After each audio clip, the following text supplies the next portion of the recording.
Male supremacism has a long history.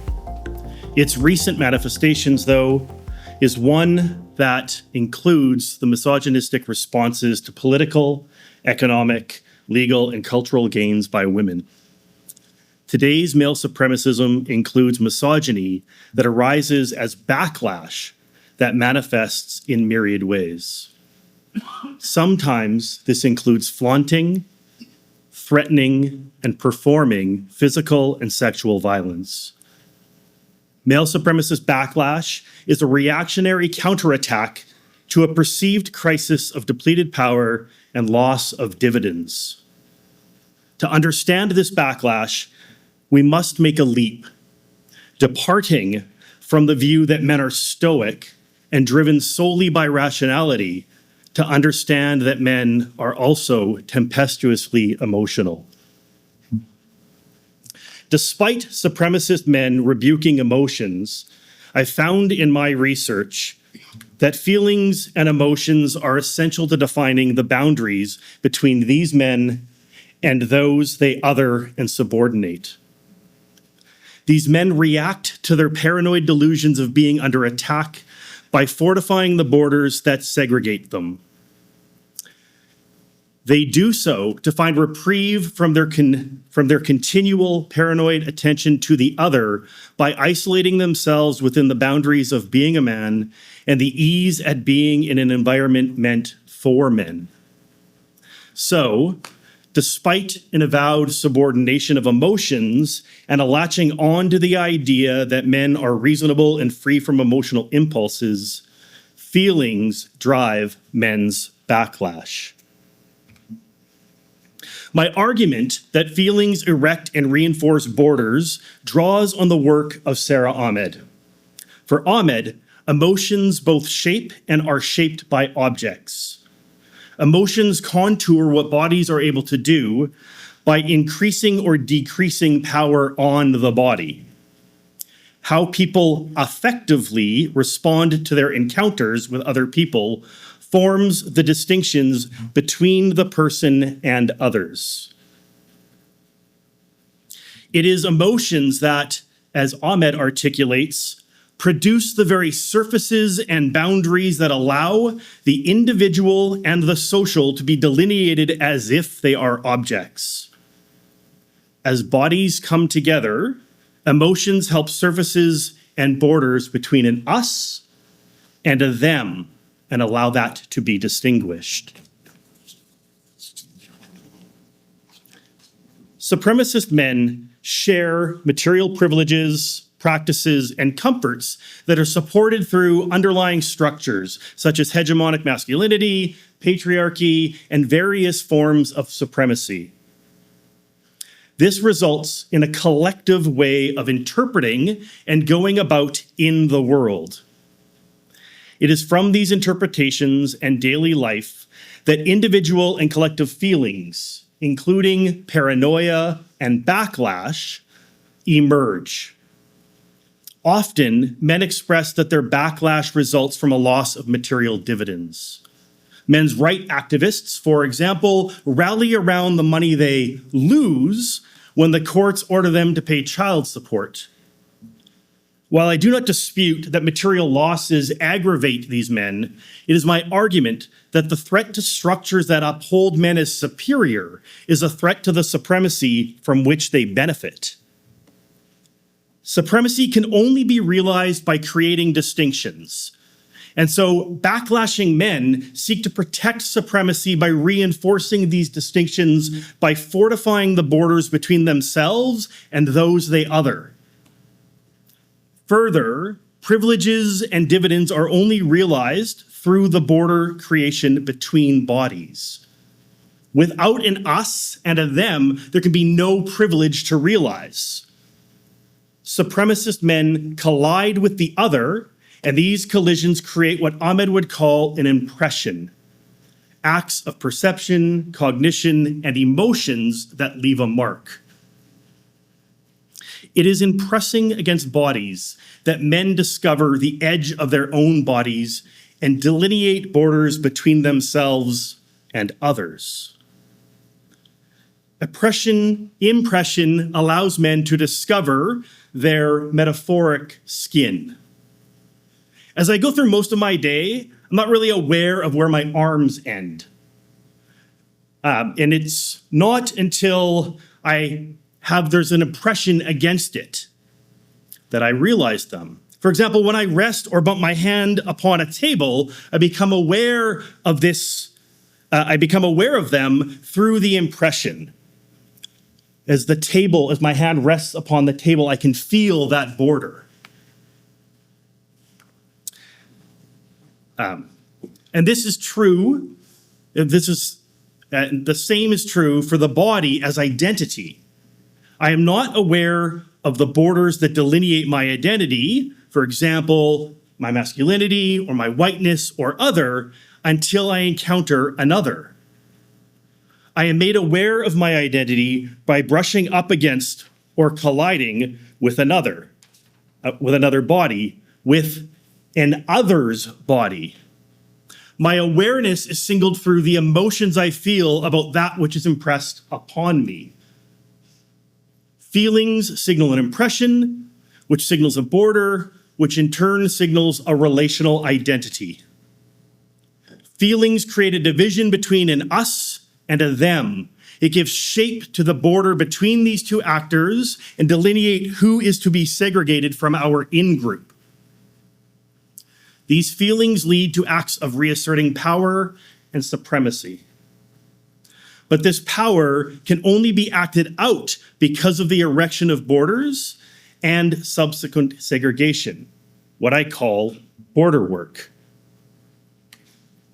For many supremacist men, their backlash is a slow simmer of feeling that is wielded as power to act upon coercively. These feelings arise from and help to reinforce the borders from the inside. The actor feels a contemptuous sentiment that impresses upon him the perimeter of the wall. Concurrently, this sentiment is used to make others, those outside the borders, aware of their exclusion from the confines of the wall, and more importantly, to direct them away from the walls by instilling in them a fear and other emotions so that they avoid encroachment. The emotional reactions that are backlash are meant to signal, keep out. The defenses of borders are also strengthened from the inside to ensure that borders contain, shelter, and imprison. Borders between an us and a them must keep them out, but they must also keep us in.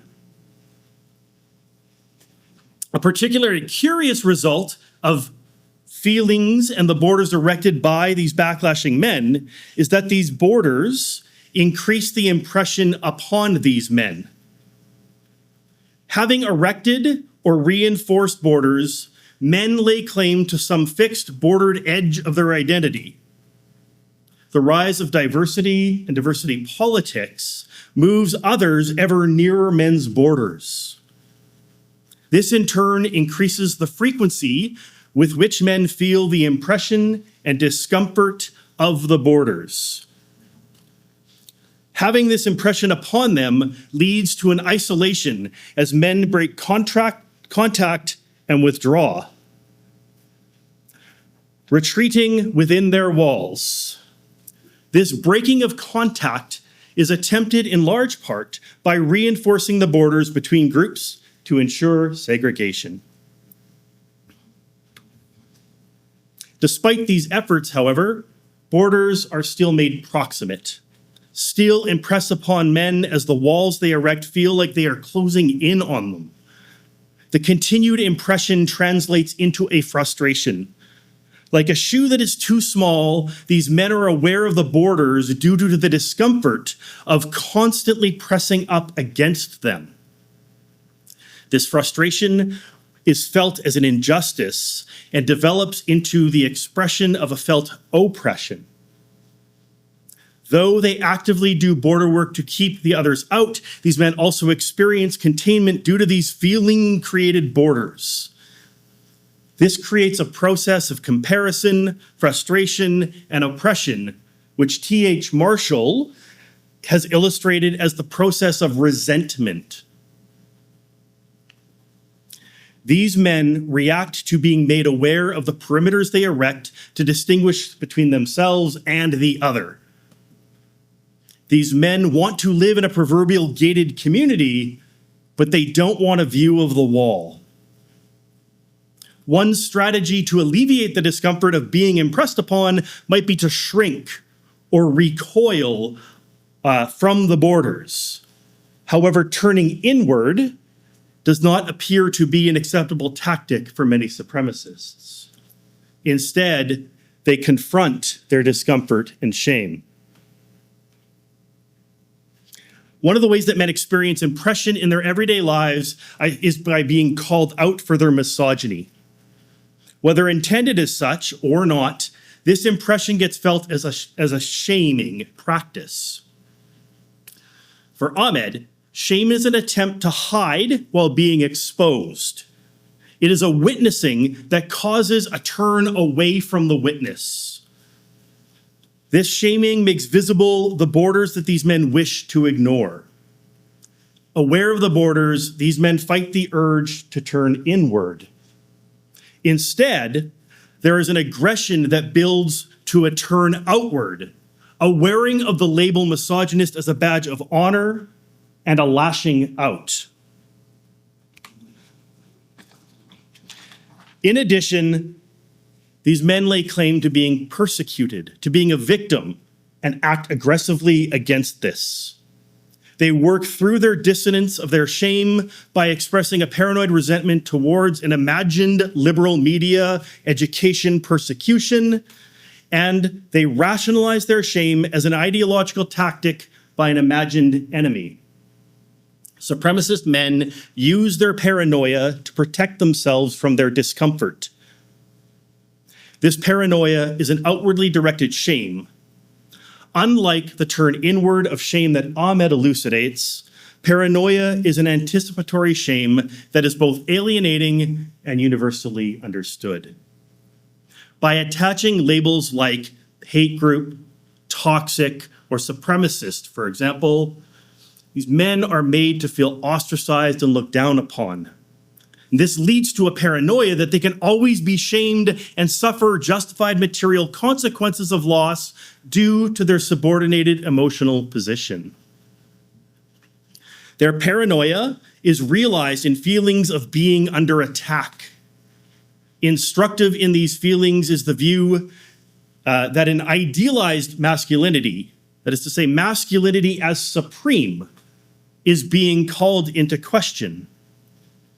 The hegemonic masculinity to which supremacist men aspire to is challenged as pessimal.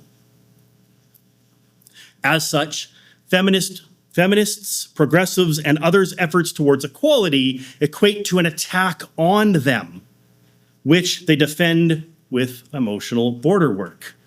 And so continues the recursive emotional process of border work and shame and discomfort and paranoia, which requires border work, which creates shame and discomfort, which produces paranoia, etc. There is much to think through regarding supremacism and backlash.